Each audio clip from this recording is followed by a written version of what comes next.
नमस्कार साथियों, मैं Rohit Jaiswal MLM business expert एक बार फिर से आप सभी का स्वागत करता हूं। आज हम बात करेंगे ऐसे एमएलएम कंपनीज के बारे में जो क्रिप्टो करेंसीज के साथ डील करते हैं। क्रिप्टो करेंसीज के बारे में बहुत सारे लोगों को नहीं भी मालूम हो सकता है, तो उनके लिए मैं बता दूं, क्रिप्टो करेंसी भी एक तरह की डिजिटल करेंसी होती है जिसे कोई कंट्रोल नहीं करता, जो डिसेंट्रलाइज होता है। इसे किसी भी देश का कोई भी गवर्नमेंट या गवर्नमेंट का बॉडी इसे कंट्रोल नहीं करता है। ऐसी करेंसीज के साथ जब कोई एमएलएम कंपनी प्रोडक्ट या सर्विसेज लेकर के आती हैं, तो उनके बारे में आज हम यहां पर बात करेंगे। लेकिन आगे बढ़ने से पहले अगर आपने अभी तक हमारा चैनल सब्सक्राइब नहीं किया है तो प्लीज सब्सक्राइब कर लीजिए, ताकि सही समय पर एमएलएम बिजनेस से जुड़ी जानकारी आपको मिलती रहे, जिससे एमएलएम बिजनेस से जुड़े फैसले लेने के लिए आपको ज्यादा आसानी हो सके। तो अब बड़े ध्यान से इन बातों को समझने का प्रयास करिएगा।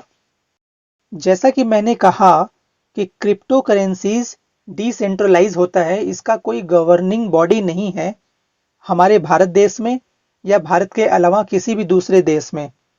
तो इसका मतलब ये है कि इस करेंसी को कोई कंट्रोल नहीं करता है, और अगर ये किसी के कंट्रोल में नहीं है तो किसी भी तरह का कोई भी क्रिप्टो करेंसी हो, चाहे वो बिटकॉइन हो, इथेरियम हो, लिटिकॉइन हो या कोई भी और दूसरा कॉइन हो, उसके साथ कोई भी मैनिपुलेशन किया जा सकता है।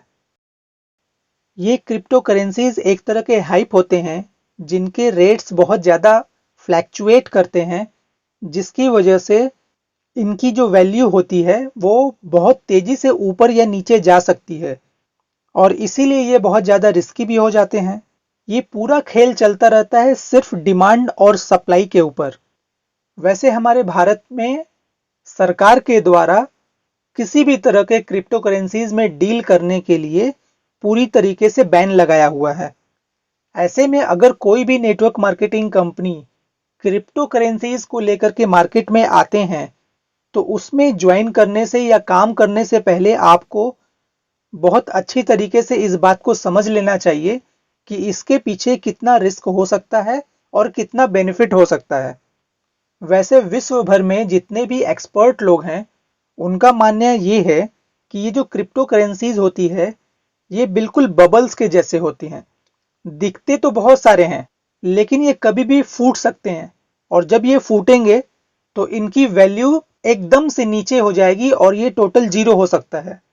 एक्सपर्ट लोगों के अनुसार क्रिप्टो करेंसीज रियल एसेट्स नहीं होते हैं। आप में से बहुत सारे लोगों को शायद ये नहीं पता होगा कि रियल एसेट्स क्या होते हैं और फेक एसेट्स क्या होते हैं। उसके बारे में भी मैं एक अलग से वीडियो बना दूंगा, लेकिन फिलहाल आप इतना समझ लीजिए कि किसी भी तरह का कोई भी क्रिप्टो करेंसी जो होता है वो रियल एसेट नहीं होता है। नॉर्मली किसी भी क्रिप्टो करेंसी की खरीद या बिक्री एक्सचेंज के थ्रू होती है। मान लीजिए कोई एमएलएम कंपनी है जो क्रिप्टो करेंसीज को लेकर के आती है, और अगर आप उस कंपनी को ज्वाइन कर लेते हैं, तो सबसे पहले तो आपको उस एमएलएम कंपनी में अपना अकाउंट ओपन करना पड़ेगा। आपकी सारी जानकारी वहां पे आपको देनी पड़ेगी, और इसके अलावा आपको एक वॉलेट भी ओपन करना पड़ेगा जो उस क्रिप्टो करेंसी को होल्ड करने के लिए बना हो। और क्रिप्टो करेंसी का वॉलेट ऐसा होना चाहिए जिसके ट्रांजैक्शंस की एंट्री ब्लॉकचेन में जरूर होती हो। अगर किसी नेटवर्क मार्केटिंग कंपनी के थ्रू आप कोई भी क्रिप्टो करेंसी खरीदते हैं, तो वहां पर सबसे बड़ा इशू सिक्योरिटी को लेकर के आता है।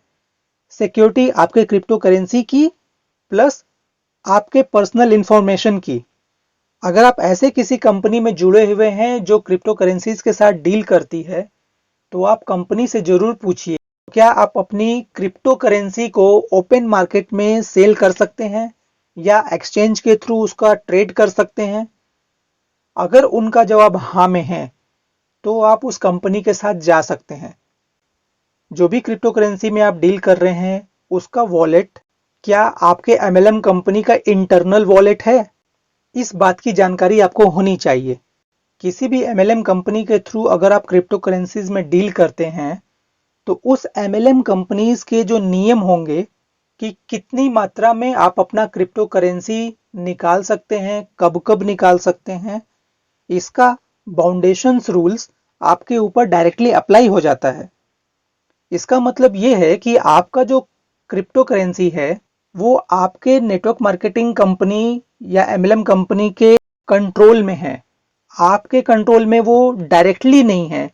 लेकिन ऐसा भी हो सकता है कि जिस एमएलएम कंपनी के थ्रू आप क्रिप्टो करेंसी में डील कर रहे हैं, वास्तव में उन्होंने आपको कोई एक्चुअल करेंसी दिया ही ना हो, उन्होंने अपने इंटरनल वॉलेट में सिर्फ डिजिटली शो कर दिया हो कि देखिए यहां पर आपकी डिजिटल करेंसी है, ये आपकी क्रिप्टो करेंसी है। जबकि ऐसा हो सकता है कि वो क्रिप्टो करेंसीज नहीं है, सिर्फ नंबर्स हैं। अगर वो ओरिजिनल क्रिप्टो करेंसीज होंगे तो आपके पास ऐसा जरूर कोई रास्ता होगा उस एमएलएम कंपनी के थ्रू जिससे आप अपने क्रिप्टो करेंसी को ओपन मार्केट में या एक्सचेंज में सेल करके उसको इनकैश कर सकते हैं या उससे कोई भी प्रोडक्ट या सर्विसेज खरीद सकते हैं। वैसे भारत में क्रिप्टो करेंसीज वाइडली एक्सेप्टेड नहीं है। इसका मतलब ये है कि अगर आप मार्केट में क्रिप्टो करेंसी लेकर के जाएं कुछ प्रोडक्ट या सर्विसेज खरीदने के लिए, तो आपको शायद ही कोई ऐसा मिलेगा जो क्रिप्टो करेंसी को एक्सचेंज करके आपको प्रोडक्ट या सर्विसेज दे सके। लेकिन अगर आपको वास्तव में बाउंडेशन फ्री होकर के क्रिप्टो करेंसी के साथ डील करना है या उसको खरीदना बेचना है, तो आप बिना किसी एमएलएम कंपनी के थ्रू जाते हुए डायरेक्ट एक्सचेंज से भी आप क्रिप्टो करेंसी में डील कर सकते हैं, उसकी ट्रेडिंग कर सकते हैं। ऐसा बिल्कुल जरूरी नहीं है कि आप एमएलएम कंपनी के थ्रू ही जाएं जब तक कि कोई एक स्पेशल पैकेज न दिया जाए। अब आप जरा इस बात पर भी गौर करिए कि जो क्रिप्टो करेंसी आपको एमएलएम कंपनी के थ्रू दिया जा रहा है, वो क्रिप्टो करेंसी आती कहां से है। अगर कोई एमएलएम कंपनी आपको क्रिप्टो करेंसी दे रही है तो वो भी तो कहीं से परचेज करेगी, क्योंकि कोई MLM company crypto currency generate तो नहीं कर रही है, और अगर जनरेट खुद से कर रही है तो वो फेक है। अगर वो ओरिजिनल क्रिप्टो करेंसी है तो वो उसके एक्सचेंज से लेंगी या माइनिंग करेंगी। और अगर आपकी एमएलएम कंपनी किसी भी एक्सचेंज से क्रिप्टो करेंसीज को बाई करती हैं और फिर आपको देती हैं, तो ऐसे कंडीशन में वो आपको कमीशन कहां से देंगी, क्योंकि जिस रेट में उन्होंने परचेजिंग किया है क्रिप्टो करेंसी को और जिस रेट में आपको दिया जा रहा है क्रिप्टो करेंसीज में, उसमें बहुत ज्यादा डिफरेंस नहीं होगा। और अगर वो माइनिंग भी करते हैं तो पहली बात तो ये कि किसी भी क्रिप्टो करेंसी की माइनिंग इतना सरल नहीं होता है, उसके लिए कुछ हार्डवेयर्स लगते हैं, बहुत सारा टाइम लगता है, उसके बाद ही माइनिंग के द्वारा कुछ क्रिप्टो करेंसी को कलेक्ट किया जा सकता है, लेकिन वो भी एक लिमिट के अंदर ही होंगे। ऐसा बिल्कुल नहीं है कि उसको नेटवर्क मार्केटिंग के थ्रू एकदम होलसेल की तरह उसको बांट दिया जाए। आपकी एमएलएम कंपनी क्रिप्टो करेंसी को एक्सचेंज से खरीदे या माइनिंग करे, दोनों ही कंडीशन में उसकी जो कॉस्टिंग आएगी वो मार्केट रेट के बराबर होगी। तो ऐसे कंडीशन में जो भी बिजनेस प्लान आपके सामने प्रेजेंट किया गया है उसमें वो क्रिप्टो करेंसी को डिस्ट्रीब्यूट कैसे करेंगी। उदाहरण के तौर पे मान लीजिए कोई XYZ क्रिप्टो करेंसी है जिसके एक करेंसी की कीमत 100 रुपीज है। आपकी एमएलएम कंपनी ने उस करेंसी को 100 रुपीज में मार्केट से खरीदा है या फिर अपना हार्डवेयर इंफ्रास्ट्रक्चर लगा करके उसको माइनिंग किया है। दोनों ही कंडीशन में जो भी बिजनेस प्लान आपके सामने प्रेजेंट किया गया है, उस बिजनेस प्लान के थ्रू उस क्रिप्टो करेंसी को डिस्ट्रीब्यूट करना किसी भी कंपनी के लिए कॉस्ट इफेक्टिव नहीं है, प्रॉफिटेबल नहीं हो सकता है। ऐसा तभी हो सकता है जब उस क्रिप्टो करेंसी को किसी प्रोडक्ट या सर्विसेज के साथ जोड़ करके आपको दिया जाए। जो भी क्रिप्टो करेंसी आपको दिया जा रहा है, अगर वो किसी भी प्रोडक्ट या सर्विसेज के मार्जिन के कट ऑफ के रूप में आपको दिया जा रहा है तब तक तो ठीक है। अगर कोई प्रोडक्ट या सर्विसेज नहीं है, सिर्फ क्रिप्टो करेंसी में डील किया जा रहा है और उसको आपके सामने प्रेजेंट किया जा रहा है, तो आपको बिल्कुल से सावधान हो जाना चाहिए, क्योंकि इस बात की बहुत हद तक संभावना हो सकती है कि जो प्लान आपके सामने प्रेजेंट किया गया है, जिस तरीके से आपको क्रिप्टो करेंसी दिया जा रहा है, वो वास्तव में क्रिप्टो करेंसी हो ही नहीं। और अगर वो रियल क्रिप्टो करेंसी नहीं है तो आपको जो दिया जा रहा है वो एक फेक करेंसी है। और ऐसी ही फेक करेंसी के साथ 4-5 साल पहले हैदराबाद की एक कंपनी जिसका नाम क्वाइनेक्स ट्रेडिंग था, इस क्वाइनेक्स ट्रेडिंग कंपनी ने हजारों लोगों के साथ फेक क्रिप्टो करेंसी सेल करके तकरीबन 1 करोड़ 80 लाख रुपए जमा किए थे। इस कंपनी से 5 लोगों को अरेस्ट किया गया था 2016 में, और ये कंपनी लोगों को ये भी बताती थी कि उनके जो हेड ऑफिस हैं या उनके जो रजिस्टर्ड ऑफिस हैं वो न्यूयॉर्क में है या अमेरिका में है, और उस कंपनी के ऊपर इस तरह के फ्रॉड करने के लिए 10 अलग अलग तरीके के केसेस भी चले थे। तो इसलिए अगर आप क्रिप्टो करेंसी में वाकई में डील करना चाहते हैं तो बिना किसी नेटवर्क मार्केटिंग कंपनी के द्वारा जाते हुए आप डायरेक्ट एक्सचेंज से अपना वॉलेट बना करके वहां से आप उसकी ट्रेडिंग, बाइंग या सेलिंग कर सकते हैं। लेकिन नेटवर्क मार्केटिंग कंपनी के थ्रू अगर आप जाते हैं तो पहले आप इस बात को जांच जरूर लीजिएगा कि उनके द्वारा जो प्रोवाइड किया जा रहा है क्रिप्टो करेंसी, क्या आप उस क्रिप्टो करेंसी को ओपन मार्केट में या एक्सचेंज के थ्रू उसका ट्रेडिंग कर सकते हैं, उसको बाई या सेल कर सकते हैं या नहीं। अगर आप सेल कर सकते हैं तो आप उस एमएलएम कंपनी के थ्रू जा सकते हैं, अदरवाइज मेरा सजेशन ये रहेगा कि आप ऐसी कंपनी के साथ मत जुड़िए।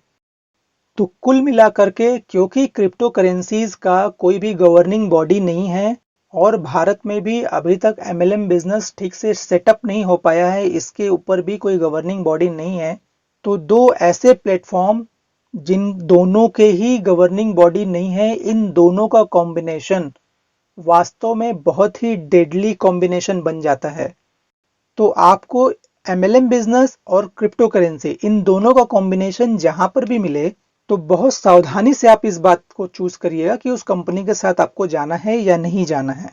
अगर आपको लगता है कि ये वीडियो वाकई में आपके लिए हेल्पफुल था तो इसे लाइक करिए और उन लोगों के साथ जरूर शेयर करिए जिनके बारे में आपको लगता है कि क्रिप्टो करेंसी और एमएलएम बिजनेस दोनों के कॉम्बिनेशन के बारे में जिन्हें जानकारी होनी चाहिए। ऐसा करके आप उनके साथ नॉलेज जब शेयर करेंगे तो उन्हें भी लगेगा कि आप उनके एक सच्चे लीडर हैं, आप उनके एक अच्छे मेंटोर हैं। इस वीडियो में बस इतना ही। धन्यवाद।